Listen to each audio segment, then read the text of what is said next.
CM Jagan కు ఎంతో రుణపడి ఉంటామన్నారు వైసీపీ స్టార్ క్యాంపెయినర్ కళ్యాణి. తమ అమ్మాయికి తలసేమియా వస్తే పూర్తి చికిత్స చేయించారని చెప్పారు. గ్రామాల్లో వైసీపీకి వస్తున్న ఆదరణ బాగుందని, తానెవరో ఎవరికి తెలియకపోయినా ప్రచారంలో ఆదరిస్తున్నారని తెలిపారు. తనతో పాటు 79 లక్షల మంది స్టార్ క్యాంపెయినర్లుగా ఉన్నారని, సీఎం జగన్ నవరత్నాల వల్ల చాలా మంది జీవితాల్లో లబ్ధి చేకూరిందన్నారు కళ్యాణి. ఎన్నికల్లో వైసీపీని భారీ మెజారిటీతో గెలిపించాలని విజ్ఞప్తి చేశారు. కూడా సామాజిక న్యాయం కానీ అందించలేదు చంద్రబాబు నాయుడు. ఈ రోజు కూడా బీసీలని అనేక సందర్భాల్లో సమస్యలు చెప్పుకోవడానికి వెళ్తే వాళ్ళని మీ తాట తీస్తా తోలు తీస్తా అని చెప్పి న్యాయబ్రాహ్మణుల్ని మత్స్యకారులని బెదిరించినటువంటి నీచ సంస్కృతి చంద్రబాబు నాయుడుది.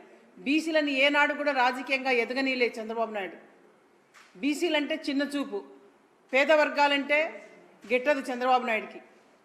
మరి బీసీలకు సామాజిక న్యాయం అందియకమే పోకుండా బీసీలకు ఏదో పనిముట్లు ఇచ్చి మీరు ఇక్కడే ఉండాలని చెప్పి బీసీలని ఆ స్థాయిలోనే చంద్రబాబు నాయుడు చూశాడు.